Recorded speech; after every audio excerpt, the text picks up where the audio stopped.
I've spent a lot of time alone in the woods, sometimes in a tent, sometimes in a rented cabin when the weather's rough.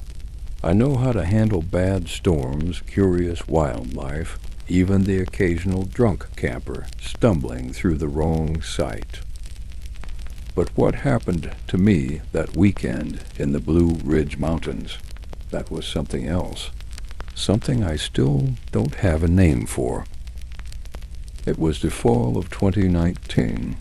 I'd been working myself into the ground 34 years old, stuck in the grind, barely sleeping. So when I saw a listing for a remote cabin on an outfitter's website, I jumped at it. Off-grid, no power, no water, just a cot, a wood stove, and peace. Exactly what I needed. The cabin sat on a ridge a few hours from the nearest town, the kind of place where the roads are just suggestions on a map. I parked my Jeep at the end of a dirt trail and hiked in with my pack, boots crunching through the brittle leaves. The air was sharp and clean.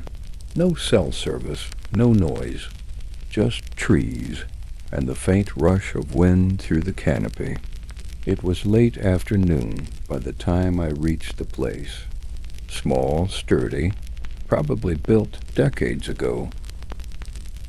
The wood was weathered and the porch leaned a little, but the door was solid and the lock worked. There was a water pump out back and a small outhouse a ways into the trees. I unpacked, lit the stove, and settled in for what I hoped would be a weekend of nothing. No screens, no calls, just sleep, books, and hiking. The first night was peaceful. I cooked on my little propane burner, read by lantern light, and dozed off to the sound of wind rustling the trees. It was the first real sleep I'd had in months. The next morning I took a trail that looped behind the cabin and climbed higher up the ridge. I hiked for a few hours, followed deer tracks, even spotted a hawk circling overhead. When I got back, I found something strange. The door to the cabin was ajar. I was sure I'd locked it. I always do just have it, but now it was cracked open about an inch. I stopped cold, heart thudding. I scanned the area. No boot prints, no broken window. Just that open door. I stepped inside, cautiously. Everything looked the same. My gear was untouched, stove cold. Nothing out of place. Still, I couldn't shake the feeling. I double-checked every window and locked the door behind me again. Maybe I'd just been tired and forgot. That's what I told myself anyway. That night, the woods were louder, more unsettled. I sat on the porch for a bit after dinner, wrapped in a jacket, sipping whiskey from a tin cup. I sat on the tin cup. That's when I heard it. Footsteps. Not animals too heavy, not constant either. Just a few slow steps in the brush, then nothing. I held my breath and listened. The sound came again off to the left this time, closer. Crunch. Pause. Crunch. Then silence. I stood up, heart hammering. The lantern on the porch barely lit more than a few feet beyond the railing. I didn't want to shine my flashlight. I didn't want to see. Eventually, I went inside and locked the door. I kept the lantern on all night. Didn't sleep much. The next morning, I found something in the dirt near the water pump. A handprint. Human. Fresh. No boots. No tracks. Just a single, clear handprint in the soft soil. Fingers long. Too long. I stood there staring at it, waiting to hear laughter, like maybe someone was messing with me, some local prank or backwoods initiation, but no one came. As the sun dipped below the trees, I prepped a fire. I figured light and heat would keep whatever was out there at bay. But by midnight, I realized I'd been wrong. I was dozing in the cot when something scraped against the back wall of the cabin. Not loud, just enough to wake me. A slow, dragging sound. I sat up, held my breath. Another scrape, closer to the window now. I grabbed the hatchet I kept beside the cot and stood, tiptoeing toward the front of the cabin. My flashlight was in my pack, but I didn't dare turn it on. Something in me said not to give away my position. Then the doorknob started to turn. Silently, slowly, click. The door creaked, just slightly. I lunged and braced it shut with my shoulder, heart pounding so loud I thought it would echo through the woods. I waited there for what felt like hours, no footsteps, no voice, nothing, just the cold wood beneath my palm and the thrum of blood in my ears. Eventually I cracked the door and peeked out. Empty porch, no movement, no signs of anyone. But on the outside of the door, a smear of mud, another handprint. This time higher, at head level. The fingers were too long. I didn't sleep the rest of the night. At dawn, I packed everything, threw it all in my bag, locked the cabin out of habit, though I didn't know why, and bolted down the trail. The woods were dead silent. When I reached the Jeep, it was untouched. Engine started without a problem, but as I turned around to reverse out of the clearing, I saw it, up the slope, halfway behind a tree. A figure, tall, thin, motionless. It didn't move, didn't speak, just watched. I didn't wait. I floored it down that trail, gravel and pine needles spitting out behind me. I didn't stop until I hit the first paved road. I haven't gone back. I've rented cabins since. Sure, I still camp, but never alone, never off-grid, and never near the Blue Ridge. Some people go into the woods to escape the world, but sometimes the world isn't what you need to escape.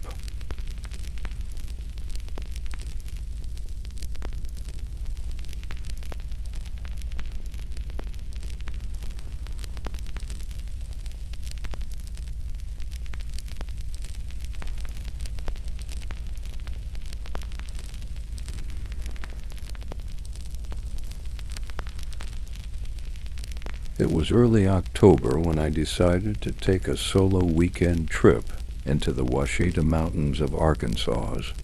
The idea was simple, a few days alone, just me, the trees, and the sky.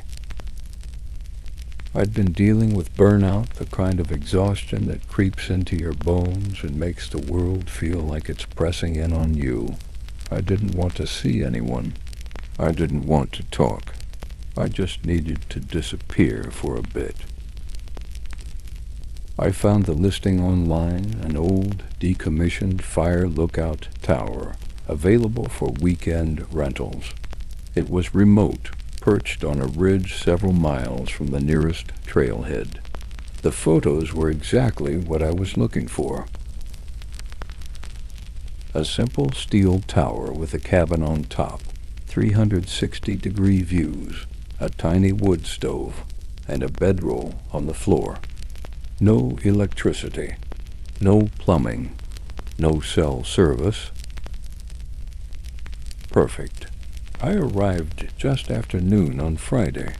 The hike in was rugged but beautiful, and by the time I reached the base of the tower, I was already feeling better. The structure creaked and groaned in the wind, but it looked solid enough. A narrow steel staircase spiraled around the support legs, leading up to the cabin like a ladder to the sky. I climbed up, unlocked the hatch, and stepped inside. It was just like the photos. Spartan, weathered, but somehow comforting. The windows gave a panoramic view of endless forest in every direction. You could see for miles hills and valleys fading into blue haze. I unpacked, cracked open a camp meal, and watched the sun dip behind the trees. That first night was peaceful. The wind howled around the tower, and the metal supports groaned like they were speaking in some forgotten language, but I didn't mind. I bundled up in my sleeping bag, the stove glowing softly, and drifted off. But around 2 a.m., I woke up. Something was scratching. It wasn't the wind. It was distinct, rhythmic, deliberate, like nails on wood. I sat up in the dark, heart thudding, listening. The scratching stopped. Then a soft thud beneath the floor. I turned on my headlamp and pressed my ear to the planks. Silence? Maybe it was an animal, I told myself.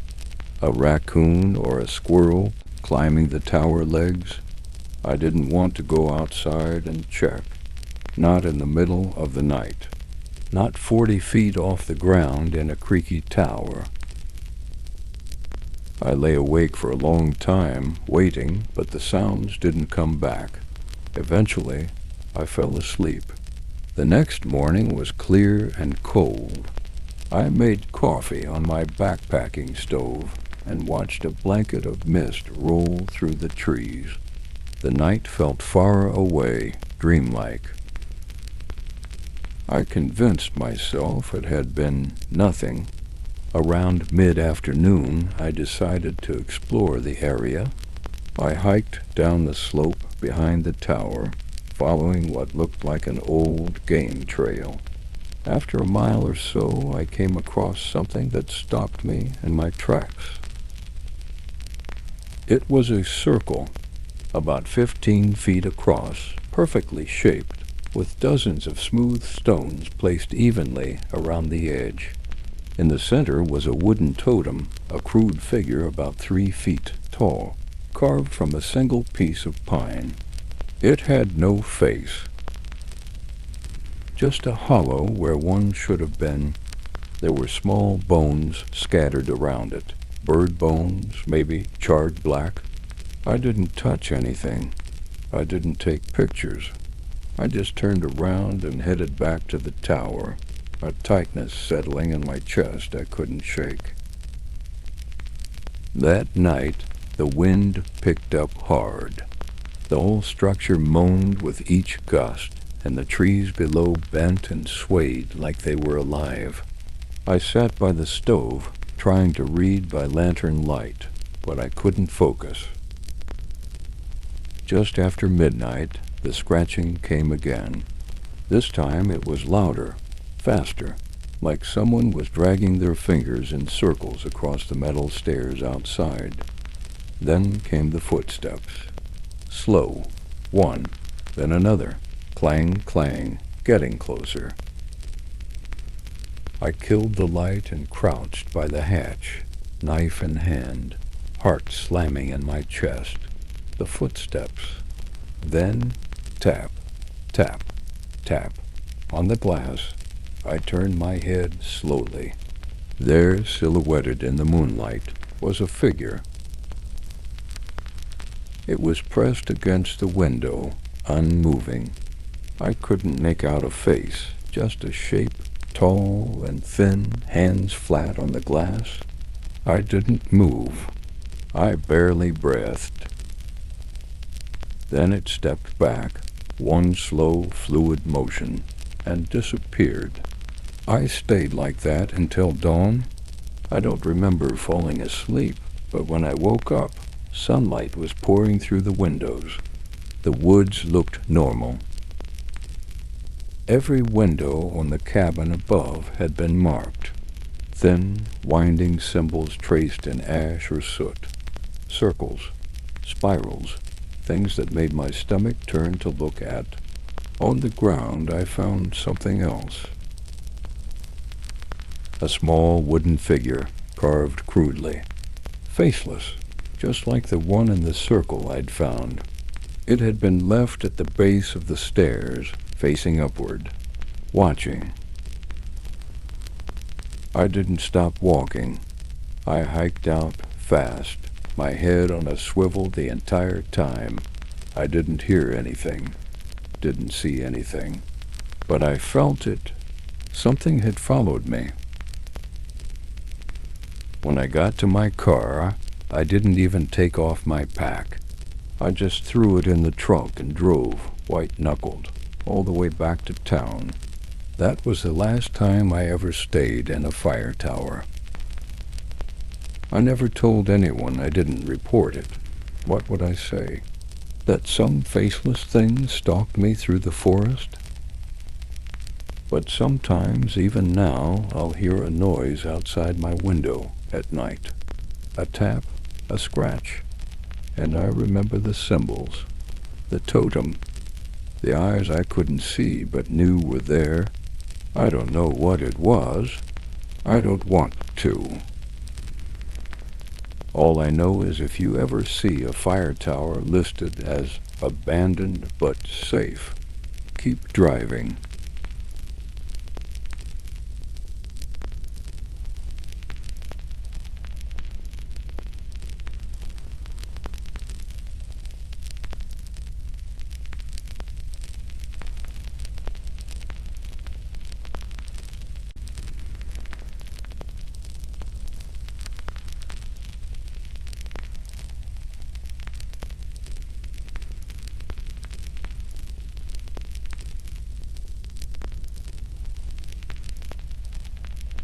It was October of 2016, and I was long overdue for a break.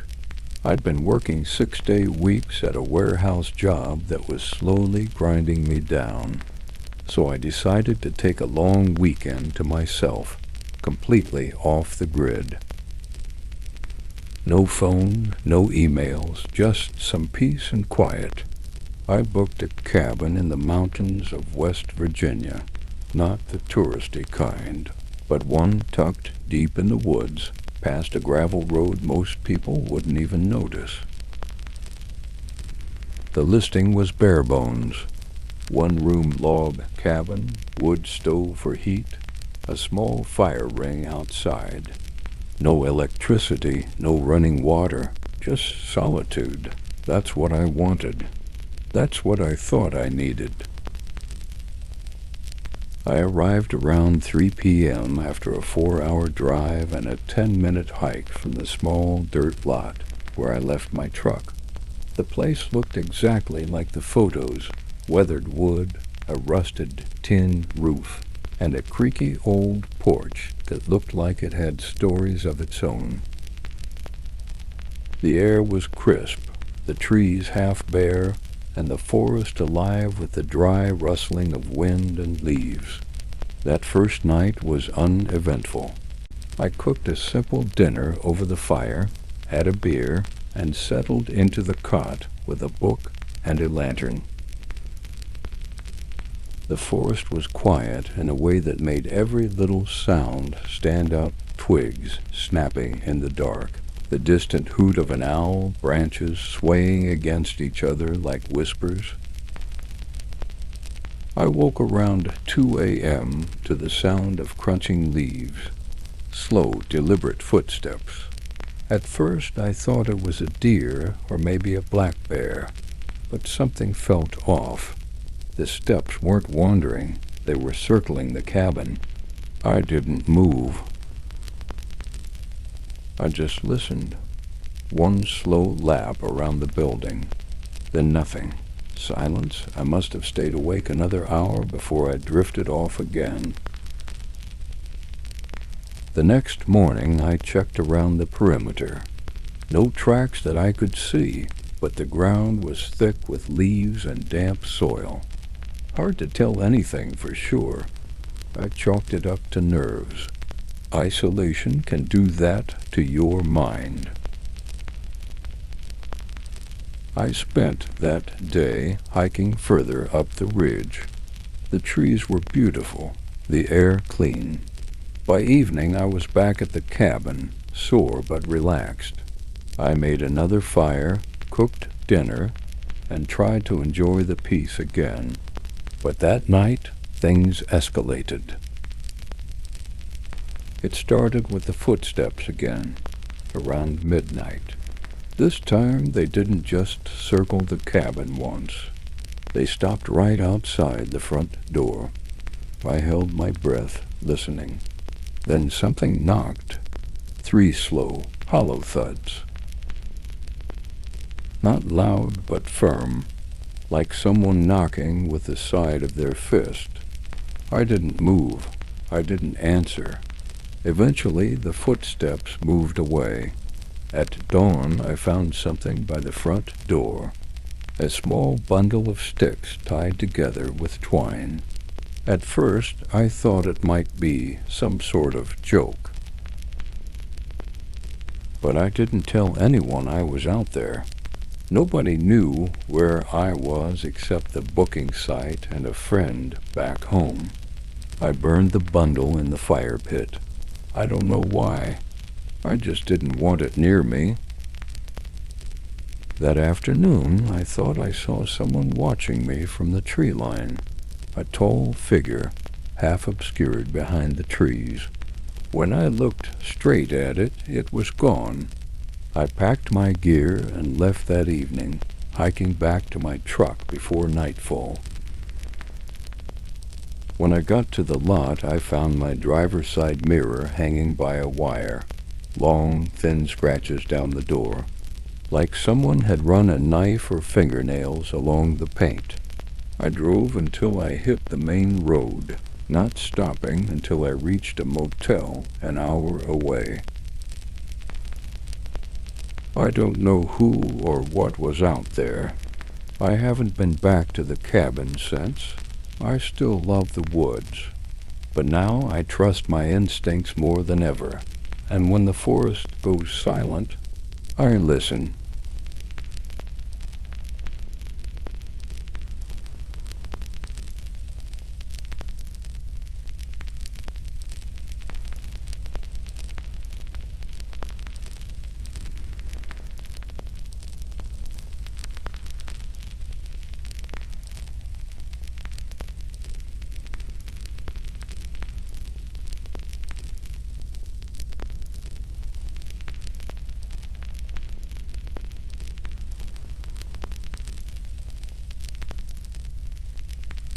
It was late October when I decided to take one last solo camping trip before winter set in.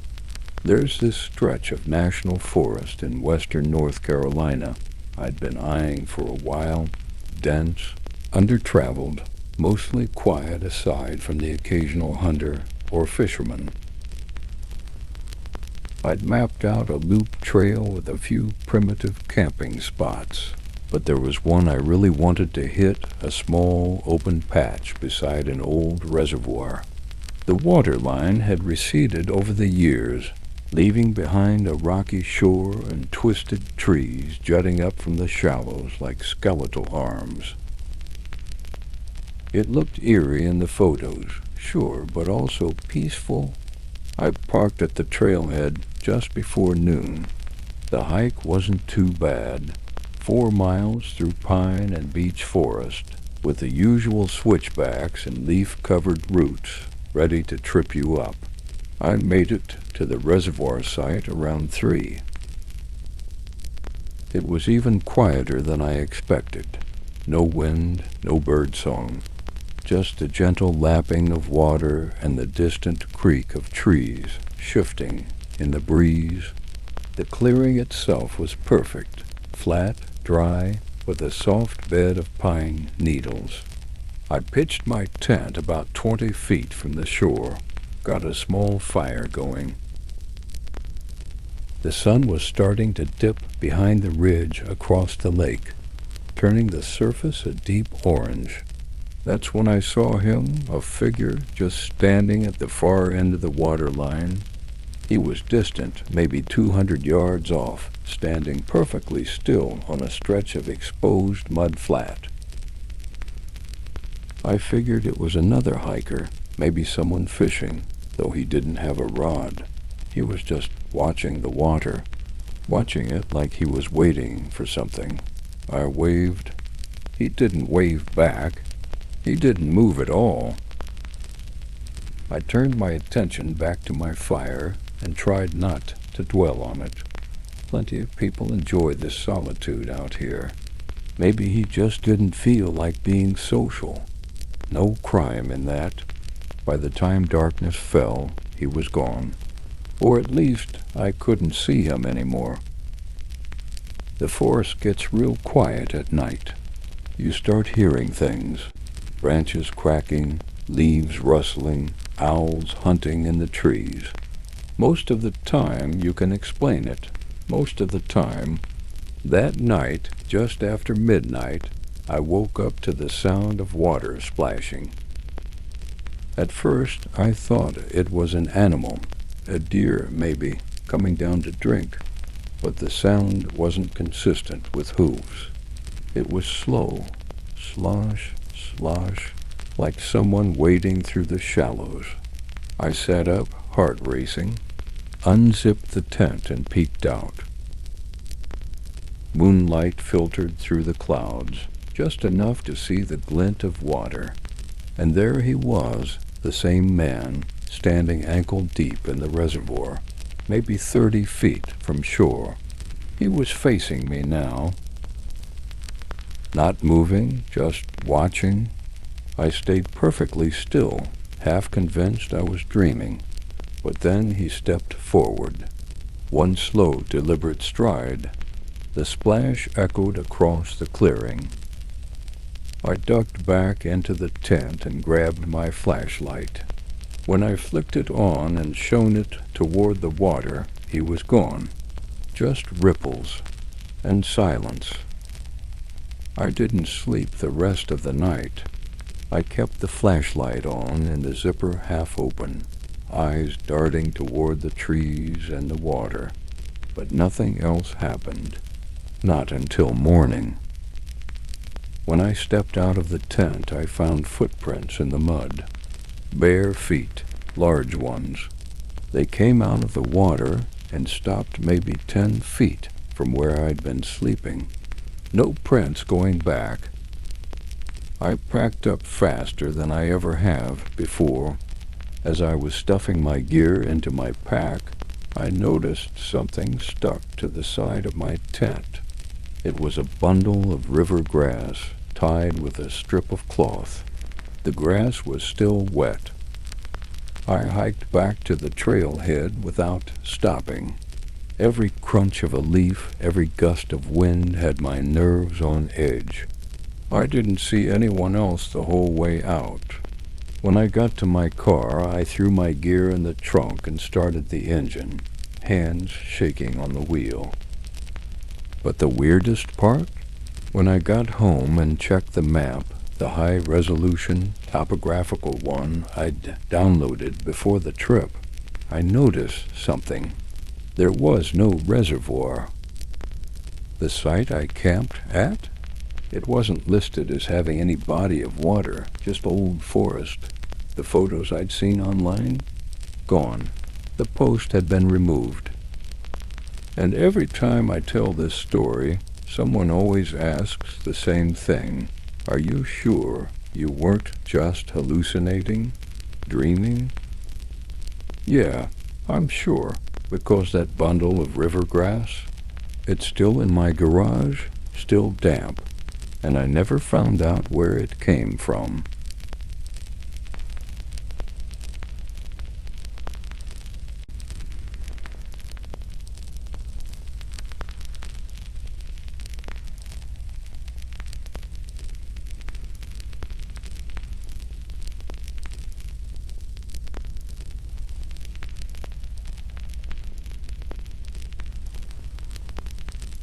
In the fall of 2020, I booked a secluded cabin in the Ozarks. It was the first trip I'd taken alone since my divorce, and I wanted something quiet. No Wi-Fi, no cell service, just me, a few good books, and the woods. The listing promised complete solitude. No neighbors within 5 miles, it said. That was the selling point. The drive was long. Dirt roads turned to gravel to something that barely passed for a path. By the time I reached the cabin, the sun was setting behind the trees. The place was small, 1 room, wood stove, wraparound porch, and a fire pit about 10 yards out. Behind it, just forest. Endless, layered forest. Inside, everything was simple but tidy. A cot, a table, a propane lantern. A lock on the door, both knob and deadbolt. I checked them twice that first night, more out of habit than worry. The first day passed peacefully. I chopped wood, read a little, made coffee on the old camp stove, and walked the edge of the tree line, where the forest dropped into a steep ravine. The quiet was overwhelming at times. I'd grown so used to background noise, the hum of city life, that this kind of silence made every creak of a branch feel like it meant something. That night it rained. Just a light drizzle at first, then steady, soaking cold. I stoked the fire in the stove, zipped up in my sleeping bag, and let the sound of rain on the roof lull me to sleep. It was a knock that woke me. 2 knocks, slow, deliberate. I sat up straight, disoriented. The stove had gone out. The lantern, too. The cabin was pitch black. Knock, knock. I wasn't imagining it. Someone was outside. I fumbled for my flashlight, clicked it on, and pointed it toward the door. Nothing, just wood grain and shadows. I didn't move for what felt like 10 minutes. I just stared. My brain was scrambling for explanations. A branch? An animal? But that sound had been exactly 2 knuckles on wood. I finally worked up the courage to move toward the window and shine the flashlight out into the rain. No one, no footprints. No sound but the storm. I didn't sleep the rest of the night. By morning, I had almost convinced myself it was a dream. Auditory hallucinations are common when you're somewhere that quiet. That's what I told myself. I spent the day trying to shake it off. Hiked a bit. Read. But every time I looked at the door, I remembered that sound. That night I double-checked everything. Locked the door. Barricaded it with the table. I even pulled the cot across it for good measure. The rain had stopped, but the wind picked up. It howled through the trees, moaning in the eaves. I stayed awake far too long, staring at the ceiling, listening to every creak. Just as I started to drift off, knock, knock, same rhythm, same weight, 2 knocks, no more. I leapt out of the sleeping bag and pointed the flashlight at the door again. Nothing moved. I held my breath, waited, and then something slid under the door. It was a folded piece of paper. I stared at it for a long time before I got close enough to pick it up. It was damp, the ink running slightly. Only 4 words were written on it. You shouldn't be here. I didn't waste time after that. I grabbed my pack, didn't bother to fold the sleeping bag, and stuffed what I could into my duffel. It was still dark out, but I didn't care. I was hiking out. I didn't make it back to my car until after sunrise. Every time I looked over my shoulder, I expected to see someone following, but I didn't. There were no other vehicles in the lot. No other footprints on the trail. Told the ranger at the welcome station. He just frowned and said, "That cabin hasn't been rented out in months." I showed him my reservation. The listing was gone. My confirmation email vanished from my inbox. The rental site didn't recognize my login. It's been 4 years. I don't know who knocked. I don't know how they knew I'd be there. But I've never gone back to the Ozarks, and I never will.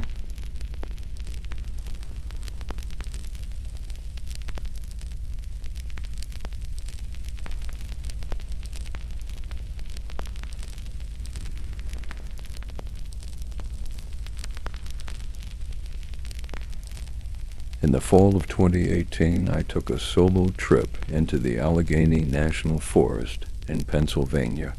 I'd been working a brutal schedule at the hospital for the last 6 months and needed to disconnect from everything. No emails, no phone, no people. Just trees, firelight, and silence. I didn't want to deal with campsites or trail traffic, so I planned to bushwhack a few miles off the beaten path and set up camp near a spot I'd marked on my map, an old Forest Service road that hadn't been used in decades, right on the edge of a low ridge overlooking a stream. I'd parked my car near the ranger gate, shouldered my pack, and started the hike in. It was early October. The leaves had started to turn, and the forest smelled like cold earth and damp moss. By the time I reached the spot, the sun was dipping low. I set up my tent beneath a wide-armed oak, filtered some water from the stream, and made a fire. The first night was uneventful.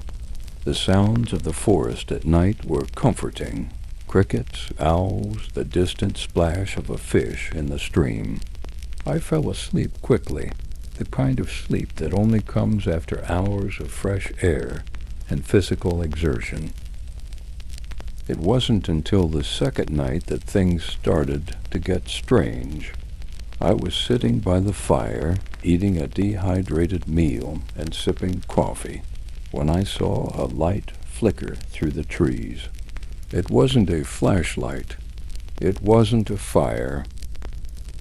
It was soft, warm yellow, like a lantern. It bobbed slowly, weaving between the trees about 100 yards away, barely visible between the trunks. At first, I thought it might be another camper or maybe a hunter who got turned around. I stood up and called out. No answer. The light kept moving, not closer, not away, just drifting between the trees like it was pacing. Something about it felt wrong. I couldn't explain it, but I had the sudden, strong urge not to follow it. I sat back down, trying to shake it off. Maybe someone was night hiking with an old lantern. Maybe I was overtired and imagining things, but the light kept returning. Every night, just after dark, it would appear, always from the same direction, always drifting silently through the trees. I never heard footsteps, never saw a silhouette, just that dim, flickering glow, hovering, waiting. I stopped calling out. I stopped trying to explain it. By the third night, I started to notice other things.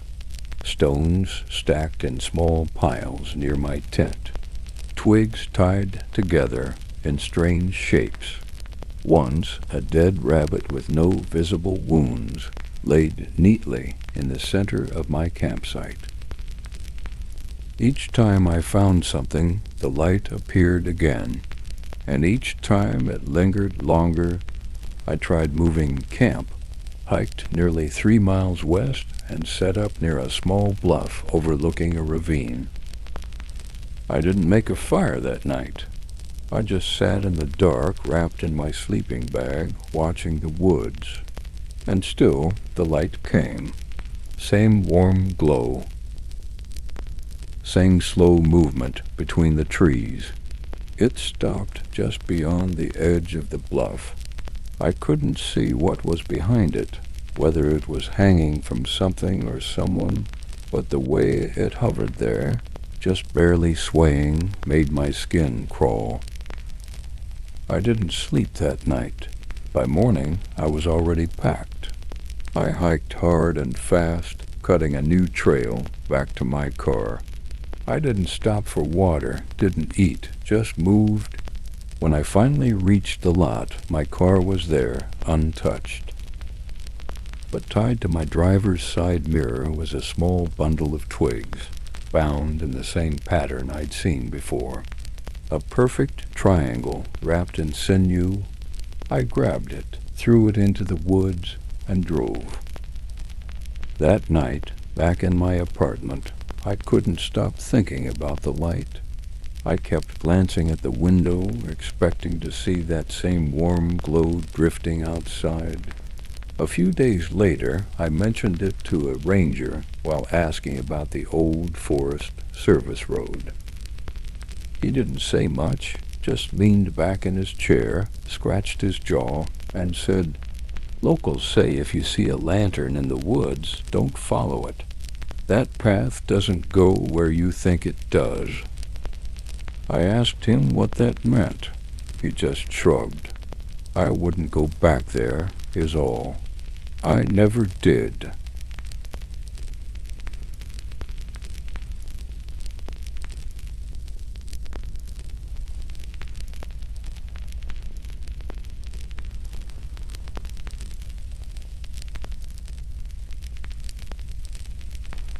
It was late September 2021 when I went hiking up near Red Bluff Canyon in Wyoming. I'd done that stretch before, remote, beautiful, and just desolate enough to make you feel like the last person on Earth. That was the appeal. I wanted silence. I wanted space. I'd just gotten out of a long relationship and was looking to clear my head with 4 days of trail, trees, and thin mountain air. There was a loop trail that spanned just under 30 miles. My plan was to do 8 to 10 miles a day, set up camp each night in a different spot, and be back at my truck by the 5th morning. I packed light but smart tent, food, bear spray, first aid, map, compass, all the basics. The first 2 days were uneventful in the best way. I saw elk, a few hawks, and one massive moose in the distance that gave me a long stare before vanishing into the trees. No people, not even the distant sound of a car or plane. Just wind, birds, and the crunch of boots on dirt. It wasn't until the 3rd night that things started feeling off. I'd made camp in a small hollow just off the trail, surrounded by boulders and tall pines. The sun had dipped behind the canyon wall, and the shadows were long and cold. I got a small fire going, boiled some water, and was finishing dinner when I heard it. Footsteps, slow, deliberate, coming from the trail above. At first I thought maybe it was another hiker, but I hadn't seen a soul in 3 days. I killed the fire out of instinct and listened. The steps stopped just past the ridge right where the trail curved around the hollow. Then nothing. I waited maybe 10 minutes, standing perfectly still, trying to hear anything, a cough, the clink of gear, even a bird, but the woods had gone dead silent. Finally, I called out, "Hey there, you okay?" No response. I climbed halfway up the ridge and shone my flashlight through the trees, sweeping the beam back and forth. There was no one there, no gear, no movement, no sound, just empty trail. I slept light that night, bear spray in one hand and my knife in the other. Every crack of a twig made my heart lurch, but nothing happened. By morning, it felt like maybe I'd overreacted. Maybe I imagined the footsteps, but then I found the tracks, boot prints, just one set, leading down from the trail to my camp and back up again. Whoever it was had come right up to my tent and left without a word. No note, no gear left behind, just footprints. I packed up immediately and hiked fast that day, covering almost 15 miles before setting up camp near a rocky outcrop that gave me a view of the trail in both directions. I figured if someone was following me, I'd see them coming. I didn't build a fire that night. I didn't even cook dinner. I just sat in the dark watching, and that's when I saw it. A figure maybe 100 yards away, just off the trail, standing between two pines. It wasn't moving, just standing there, watching. It was too far to see any details. No light, no sound, just a black silhouette against the trees. I watched it for nearly an hour. It never moved. I finally crawled into my tent, leaving the flap unzipped so I could keep looking. When I woke up just before dawn, the figure was gone, but there were more boot prints. This time they circled my tent twice before heading back into the woods. I didn't waste time packing up. I skipped breakfast, left the tent poles behind, and practically jogged the last stretch of trail back to the parking area. I didn't stop to rest, didn't look back. When I reached my truck, I slammed the doors and locked them immediately. That's when I saw the scratch. Just one. Long, shallow, running the length of my driver's side door. It wasn't deep, not enough to be from a branch. It looked intentional. I drove straight back to town and didn't talk to anyone about it for weeks. I still don't know who was out there. I've gone back over every step of that trip in my mind. Nothing I did should have drawn that kind of attention. I followed the rules, left no trace, stayed on the trail. But someone or something was watching, and it wasn't friendly.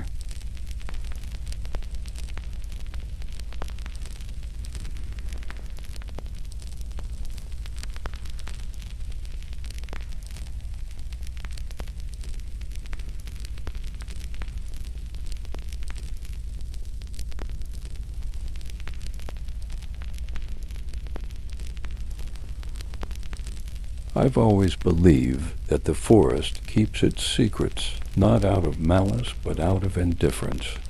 It doesn't care what happens beneath its canopy. It just grows and breathes and waits.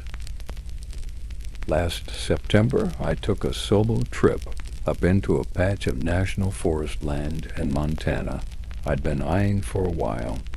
I'm not a survivalist or anything extreme. I just like the quiet. The older I get, the more I crave that silence you can only find miles from the nearest paved road. No phone service, no chatter, just wind and birds and the crunch of pine needles under your boots. The trailhead wasn't even official. I'd found it mentioned on a forum, an old fire access road that wound its way up into the woods and eventually opened onto a small lake. No name on the map, just coordinates. It sounded perfect. I parked my truck in a dirt pull-off that barely looked like a parking spot, loaded up my pack, and started the hike in. It was about 6 miles up, mostly gentle incline. Cool air, just the start of fall. You know that smell the forest gets in September? Like earth and bark and something dying sweetly in the soil. I loved it. The lake was as promised, silent, still, and completely alone. I set up camp on the north side, right where the tree line ended in a steep drop down to the water. Pitched my tent, filtered some water, and got a fire going as the sun started to dip behind the ridgeline. That first night was uneventful. I sat by the fire, ate some freeze-dried lasagna, read a little. Then I crawled into my tent and let the cold lull me to sleep. I woke up just after 3 a.m. to a sound I couldn't place. Not an animal, not wind. It was rhythmic, soft, like something dragging through the dirt in short bursts. She paused. I sat up slowly, heart already starting to pick up. I reached for my headlamp, but didn't turn it on yet. I didn't want to ruin my night vision. I just listened. The sound was maybe 20 feet from my tent, just off the trail I'd used coming in. It was steady, moving slowly, not heavy enough for a bear, not fast enough for a deer. Eventually, it stopped completely. The silence returned. But it wasn't the kind of silence you feel good in. It was that tight, pressing quiet that seems to listen back. I didn't sleep the rest of the night. When morning came, I checked around my tent. No prints. Nothing disturbed. I told myself it was a porcupine or some raccoon rummaging around, but that didn't sit right. The dragging had been too smooth, too consistent, like something being pulled. I hiked a bit that day, circled the lake, tried to enjoy the sunshine, but I kept looking over my shoulder. That feeling of being watched wasn't going away. That night I built a bigger fire, sat closer to it. I had my hatchet and knife right beside me, just in case. And again, around 3:15 a.m., the sound came back. She paused. She paused. But this time it came from the opposite side of camp, not near the trail, near the tree line just behind my tent. I froze. The dragging was closer now, slower. Then it stopped. I don't know what made me do it, but I reached for my headlamp, flicked it on, and unzipped the tent as quietly as I could. I poked my head out and swept the light across the woods. Nothing. But when I turned to shine it back toward the trees behind my tent, my breath caught. There were grooves in the dirt. 4 of them, 2 side by side, about 3 feet apart, like someone had been walking with something heavy dragging behind them. They led from the woods right up to the edge of my tent, and then they stopped. No sign of who or what made them, just those parallel marks in the dirt. I packed up at first light, didn't bother making breakfast, just shoved everything into my pack and started the hike back down. I didn't run, but I moved fast. Every step felt like it echoed through the trees. I kept thinking I'd hear it again, that soft, steady drag behind me. There's no ending here, no twist. I never found out what made those sounds. I never saw anything, never heard another report from anyone who camped up near that lake, but I never went back.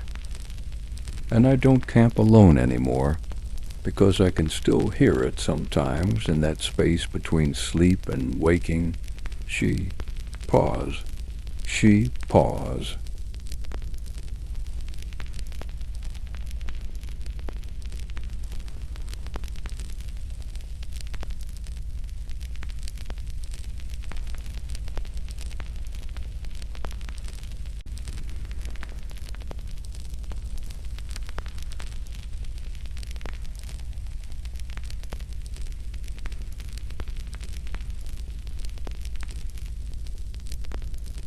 It was supposed to be a working weekend.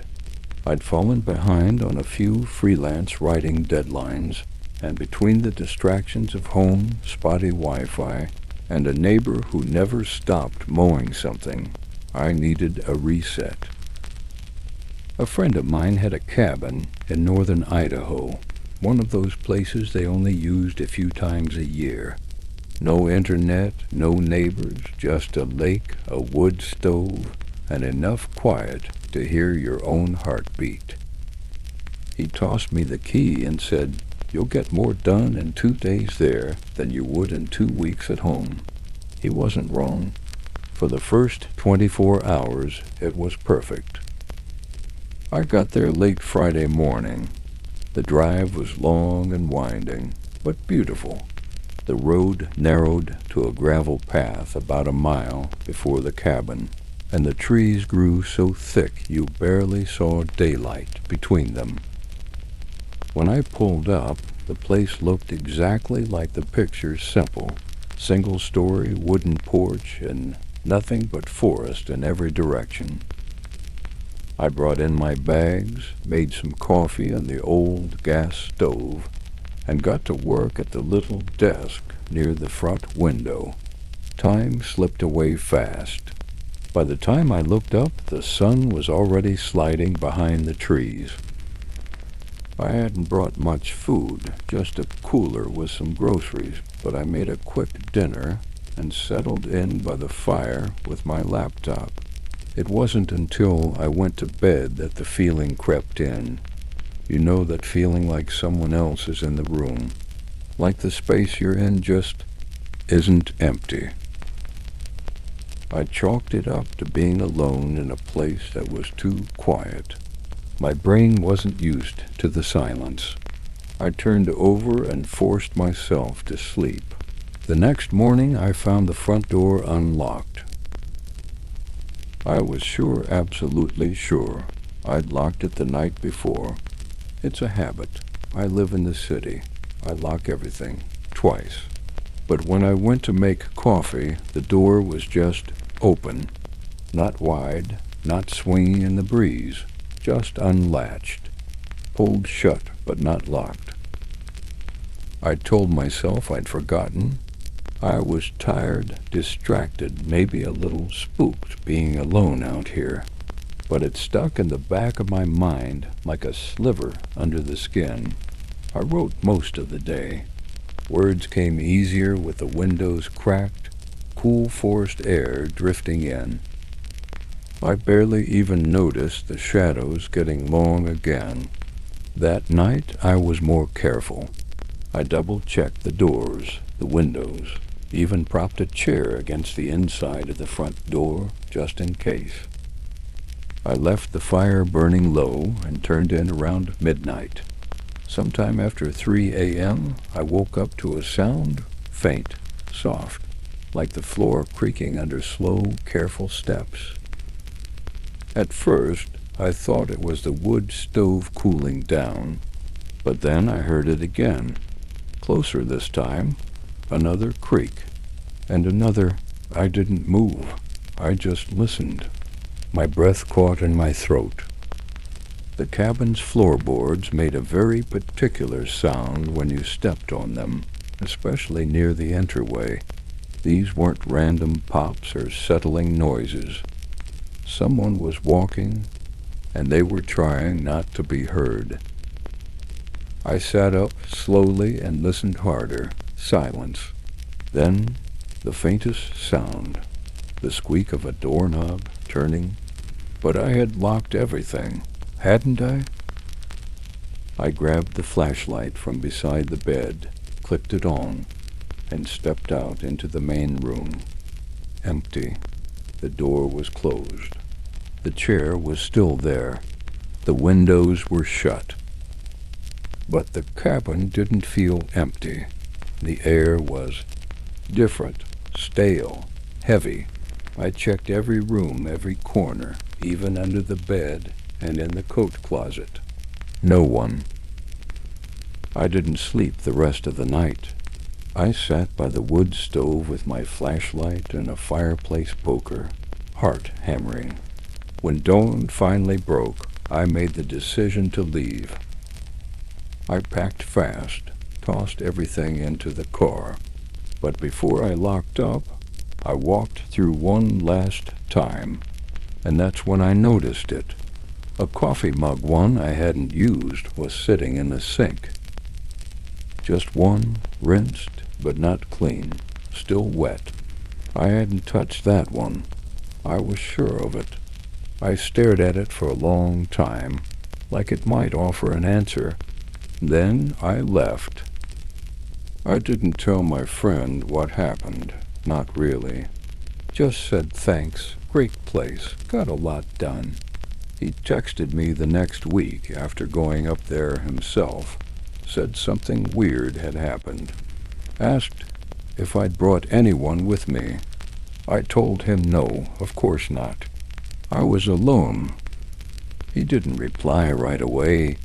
Then he sent one more message.